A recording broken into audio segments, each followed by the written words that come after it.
So, we've had no character development for Applejack at all? Poor AJ. She doesn't even get love from the Horseshoe Man. Great video, but the end part? Really? I mean, Applejack even if she is hasn't awesome had as her she is, character but I think it's moment nonsense. yet, Hey, she AJ's at least pathetic. deserves She some does analysis. word. I just You doubt better she do faces Applejack, until you she ass!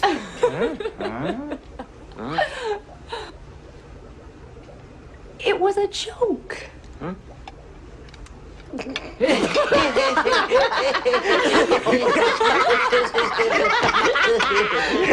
I recently did one of them fancy analysis videos on characterization and character development, outlining some particularly well-written moments for each character that I felt had elevated or exemplified an aspect of said characterization and development. But I left Applejack out, partly because the video was getting too long and it would have just been repeating myself, but mostly because it was funny. And funny always wins. Besides, nobody cares about Applejack, right?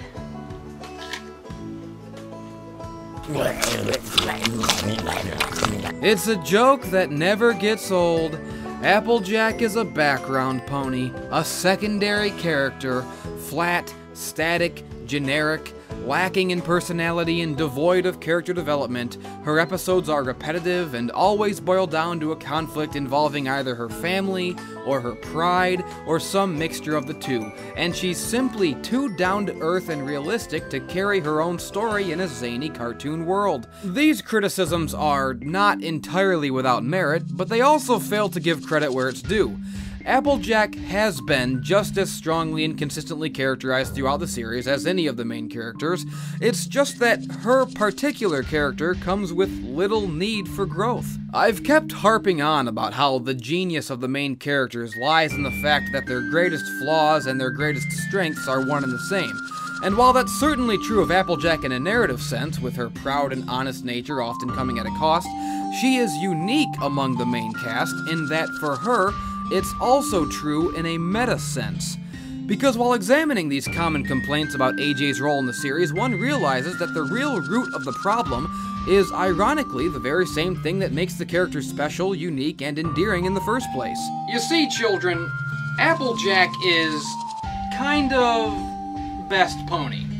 Now hold on, put the pitchforks down. I'm not saying that she's my favorite character. They're kind of all my favorites, so I'm not being biased here. What I'm saying is that in a canon, in-universe sense, she is, and always has been, the most stable, competent, and generally likable personality of the main cast. That's not to say that she doesn't have flaws. She does. She's well-rounded and believable as a character. She's not perfect or a Mary Sue or anything like that, but Applejack's flaws don't exactly come off quite as overwhelming as those of the others. Applejack has always been characterized as someone who is responsible and dependable, honest and proud to a fault, but also logical and intelligent enough to recognize her own mistakes as well as the absurdity of those around her. She's a born straight man, and works best when reacting to more zany characters, something that Equestria is in no short supply of. Once Applejack has learned something, it's hard to imagine her ever slipping, because we know the character is too responsible and resolute to ever make the same mistake twice. Other characters can get away with facing similar struggles more than once because, one, we understand that not everyone can have the same level of self-discipline and strength of mind as Applejack, which is what makes her special, and two, the personal issues and psychological hurdles that the others deal with are a lot broader and more all-encompassing than Applejack's. In other words, the difference between AJ's characterization and the other five is thus: AJ has flaws and quirks. The other main characters have deeply ingrained psychotic personality disorders. Twilight is neurotic and paranoid. Rainbow Dash is insecure and narcissistic. Pinky's bipolar and manic, Rarity is vain and histrionic, and Fluttershy is one bucket of blood away from a prom dance killing spree. Compared to her friends, Applejack doesn't really have anything wrong with her. Her personal flaws, while ever present, are nowhere near the crippling emotional hang-ups that the others have. She's very proud, but not as bad as Rainbow. She's very stubborn, but not as bad as Twilight, etc., etc. She's just kind of a normal, non-crazy gal, which is exactly what makes her stand out in this exaggerated setting. The entire point of her character is that she's a reasonably well-adjusted individual in a world where nothing and nobody is ever well-adjusted. Believe me, I know the feeling. This is a way in which friendship is magic is pretty unique. In a lot of stories that deal with an ensemble cast, the main character and de facto leader is also the straight man, the anchor, the level-headed one, and the audience surrogate to the crazy world around them. But in this particular show, the main character and leader of the group is just as crazy as the rest of them. At the start of the series, Twilight is a paranoid recluse, and despite her growth, the core of her character remains someone who tends to overanalyze and stress out about things.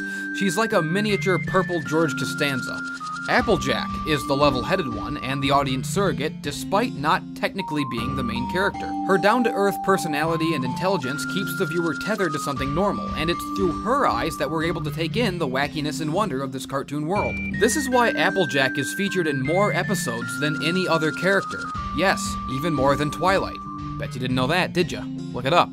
So when you look at all these major personal issues that the rest of the main cast are repeatedly challenged with, you realize that these flaws aren't just minor setbacks, but full-blown neuroses that actively hinder their lives and will always have to be dealt with.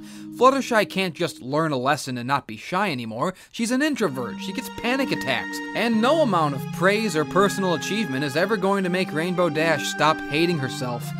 All these traits require baby steps to keep under control. They can't really be immediately or permanently overcome with a friendship report or diary entry. They're a fundamental part of the character that has to be accepted and slowly tempered over a lifetime of experience dealing with it. This is the one aspect of the main cast's characterization that Applejack has been seemingly without: a neurosis. Being stubborn and proud and unwilling to compromise your own morals can be troublesome personality traits, but they're just as often very positive traits to have. And Applejack is nowhere near psychologically fragile enough for those issues to be a truly intimidating hindrance. Her stubbornness, pride, moral rigidness, and sense of familial responsibility are certainly things about her personality that she'll always have to deal with, but because she's generally such a rational person, it's hard for the viewer to take them as seriously as Rainbow's insecurity or Pinky's depression. And as such, the conflicts that arise from these traits might seem repetitive or samey, and any attempt to exaggerate them inevitably comes off as too exaggerated or even out of character, given that we know the character to be reasonable, calm, and cool-headed. Many believe that AJ hasn't really had a lot of strong character development or moments that shed light on her motivations. It's true that Applejack has a very straightforward personality, which, if you think about it, sort of fits with her element. Part of being an honest person is being strong and confident enough to wear your heart on your sleeve. With Applejack, what you see is what you get. We all know right from the beginning that she's hardworking, responsible, devoted to her family, moral, down-to-earth, stubborn, proud, athletic, confident, and tomboyish, and you don't really have to dig very deep to understand these things. It's all pretty much right there on the surface. Her line in Cider Squeezy says it all. I didn't learn anything. I think a lot of people misunderstand this line. It's not as though the episode had no moral. It did. The moral was about the cost of sticking to your own guns and not compromising your methods due to convenience or pressure to do so. You can check out my review of it here. So Applejack isn't stating that there was no lesson to be learned, simply that she already knew it. It doesn't exactly change or grow her character, but it does a pretty great job reaffirming it. As I was saying before, the very thing that makes Applejack endearing is also the thing that slows down her development. Applejack is pretty centered and level-headed from the moment we first meet her. Aside from learning that it's okay to fail or ask for help sometimes, there's not a whole lot that she ever really needed to learn. Her only real aspirations are to be there for her family and her farm and keep being someone who can be counted on. When we first meet her, she's already doing exactly what she wants to be doing with her life, and her only ambition is to stay the course. Personally, I think there's something very refreshing and cool about a character like that, in contrast to the others with their lofty dreams, cross-season arcs, and social retardation. But just because Applejack doesn't have a lot of evolution ahead of her doesn't mean we can't be given new information and context about what makes her tick.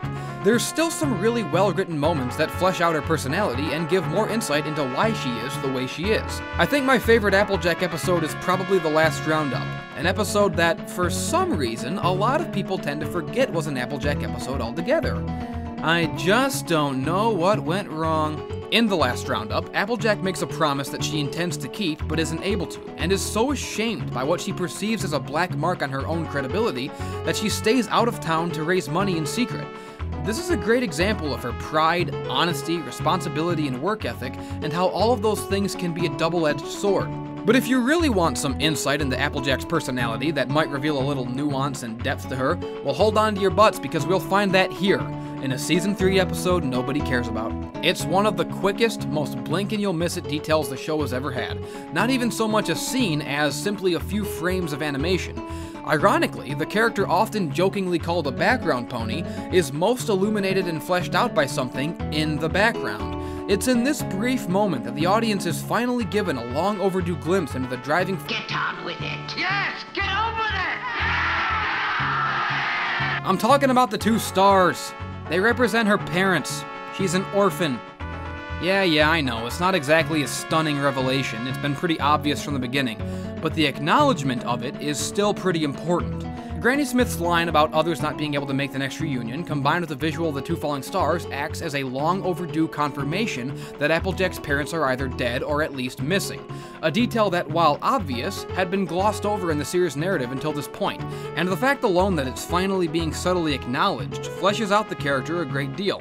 Now, maybe this confirmation didn't really have the impact that it could have, because people had already been making this assumption about the character for 3 seasons, so the actual reveal might seem underwhelming, but nevertheless, it is a pretty important distinction.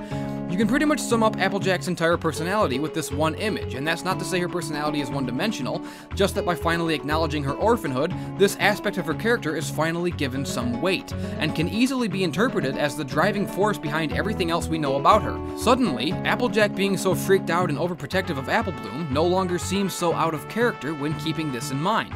Of course Applejack is overprotective of Apple Bloom. She's already lost her parents. And with this knowledge fresh in the viewer's mind, Applejack's characterization is at last fully realized, because now she finally has the one thing the other characters have always had.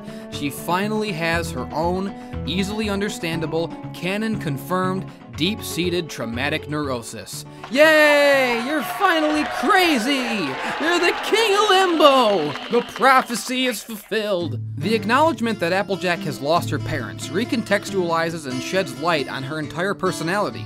Of course she's responsible. She has to be. Of course she's hardworking, proud, and honest. Anyone who lost their parents at a young age would probably feel the need to honor their memory and be someone they could have been proud of. Of course she cares deeply about what remains of her family. Of course their safety and security is her #1 priority.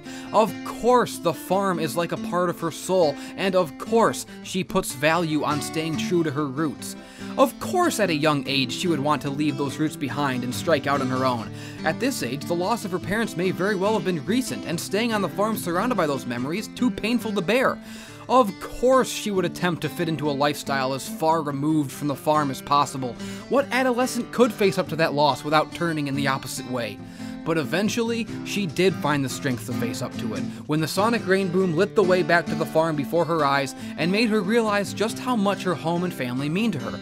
Her cutie mark is 3 apples, possibly representing her 3 living family members, or herself and her 2 siblings. Either way, it represents that her love and devotion to her family is the very core of who she is and where she belongs. Because of course it is. So when you look back on Applejack's role in the series as the always dependable voice of reason, where before you might have thought it made her boring in contrast to the other characters, now you can start to see how it actually makes her more interesting.